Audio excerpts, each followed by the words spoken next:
Hello viewers, இன்றைக்கு எங்களோட 36வது exercise. இதில் நாங்கள் நீட் டூவை பற்றி பார்ப்போம். நான் உங்களுக்கு வேண்டுமென்று வார 5 வசனங்கள் சொல்லி தந்த நான் அதில் முதலாவதாக ஓன் டூ சொல்லி முடிச்சிட்டேன். இது நீட் டூ. நீட் டூ என்றால் சொன்ன நான் உங்களுக்கு தேவை என்ற மீனிங் வரும். எனக்கு உண்மைக்கு ஐ நீட் என்று வரும்போது அதோட மீனிங் எனக்கு தேவை அல்லது எனக்கு இந்த தேவை ஏற்பட்டிருக்கிறது அப்படின்ற மீனிங் தான் வரும். ஆனால் அதை நாங்கள் தமிழில் எழுதும்போதோ இல்லை ட்ரான்ஸ்லேட் பண்ணும்போதோ எனக்கு தேவைப்படுகிறது என்று எழுத மாட்டோம். எனக்கு எது தேவையோ அது வேண்டும் என்று தான் எழுதுவோம். ஆனால் அதோட மீனிங் தேவை. அதை ஞாபகம் வச்சுக்கொள்ளுங்கள். முதலாவது உதாரணம், I need to make a phone call. அதாவது எனக்கு ஒரு ஃபோன் கால் ஒன்று எடுக்க வேண்டி இருக்கிறது, எனக்கு அந்த தேவை ஏற்பட்டிருக்கிறது. அதோட தமிழ் டிரான்ஸ்லேஷனை பாருங்கள். நான் ஒரு தொலைபேசி அழைப்பை ஏற்படுத்த வேண்டும். அப்போ இங்கே வேண்டும் என்று தான் எழுதுகிறோம். அதாவது தமிழில் சொல்கிறதும் இங்கிலீஷில் சொல்கிற முறையும் வித்தியாசமாக இருந்தாலும் அதில் மீனிங் ஒன்று தான். I need to make a phone call. எனக்கு இப்போ கால் பண்ண வேண்டிய தேவை ஒன்று இருக்கிறது. அடுத்தது, I need you to do something for me. போன வீடியோவில் உங்களுக்கு வாண்ட் டுன்றதில் சொல்லி தந்தனால் எனக்கு நான் செய்ய வேண்டியது என்றதை அப்படி சொல்கிறது, அல்லது எனக்கு நீங்கள் செய்ய வேண்டியதுன்றது அப்படின்னு நான் உங்களுக்கு சொல்லித்தந்தேன். அதே மாதிரி தான் இதுவும். முதல்ல அந்த வீடியோ பார்த்துட்டு வந்தீங்கன்னா இது கொஞ்சம் கிளியராக உங்களுக்கு விளங்கும். ஐ நீட் எனக்கு தேவை, யூ டு டூ சம்திங் நீ ஏதாவது செய்ய வேண்டும், ஃபார் மீ அப்போ எனக்காக நீ ஏதாவது செய்ய வேண்டும் என்ற தேவை அங்கே இருக்கிறது. எனக்கு நீ ஏதாவது செய்ய வேண்டி தேவைப்படுகிறது, இங்கேயும் தேவைதான். We need to submit the report today itself.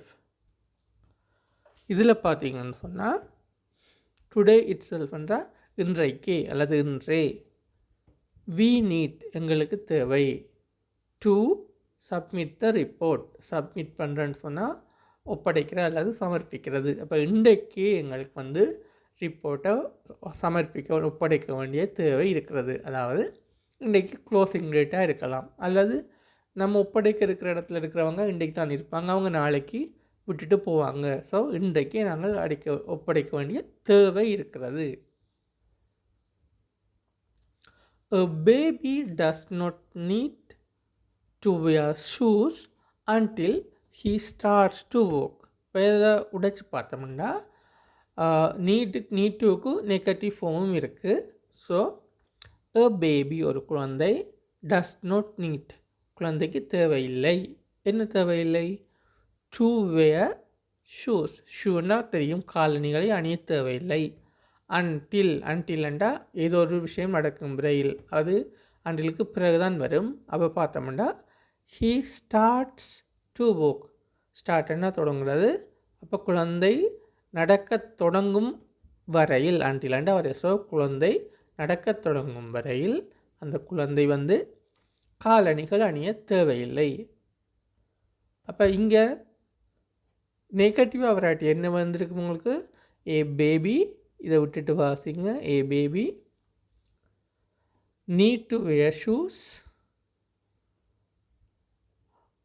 When he starts to walk ரெண்டு வரும். அப்போ அதில் மீனிங் வரும்போது குழந்தை நடக்கும்போது காலணிகள் அணிய வேண்டுமென்று தான் வரும். இதை பாசிட்டிவாக வரும்போது இந்த வசனம் வேண்டுமென்று தான் வரும். தேவைப்படும் என்று நாங்கள் எழுத மாட்டோம். குழந்தை நடக்கும்போது காலணிகள் அணிய வேண்டும், நடக்க தொடங்கும் வரையில் காலணிகள் அணிய தேவையில்லை. அப்போ உங்களுக்கு ஒரு மீனிங் விளங்கும். நீட் வார இடத்துல வேண்டுமென்று எழுதினாலும் அதோட மீனிங் தேவைதான். அடுத்தது, you don't need to water the garden this evening. It is going to rain tonight. முதலாவது இதை சொல்லித்தரேன்.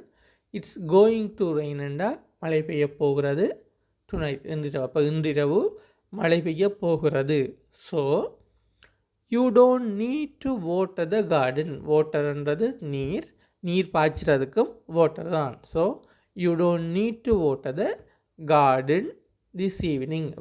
கார்டனை இன்று பின்னேரத்துக்கு மாலை வேளையில் நீங்கள் நீர் பாய்ச்ச தேவையில்லை.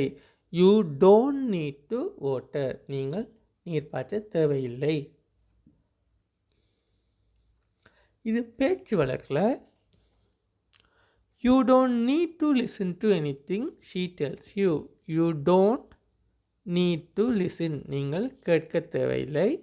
to anything she tells you. அவள் சொல்கின்ற இதையும் நீங்கள் கேட்க தேவையில்லை. இது வேண்டியதில்லை என்று கூட எழுதலாம். அவர் சொல்வதை நீங்கள் கேட்க வேண்டியதில்லை என்று கூட எழுதலாம். ரெண்டுமே சரியாக தான் வரும். ஆனால் இது பேச்சு வழக்கில் தான் யூ டோன்ட் நீட் டுன்னு சொல்கிறது. உண்மையான எழுத்து வழக்கில் எப்படி சொல்கிறதுன்றதை மற்ற வீடியோஸ் படிக்கும்போது உங்களுக்கு விளங்கி கொள்ளக்கூடியதாக இருக்கும்.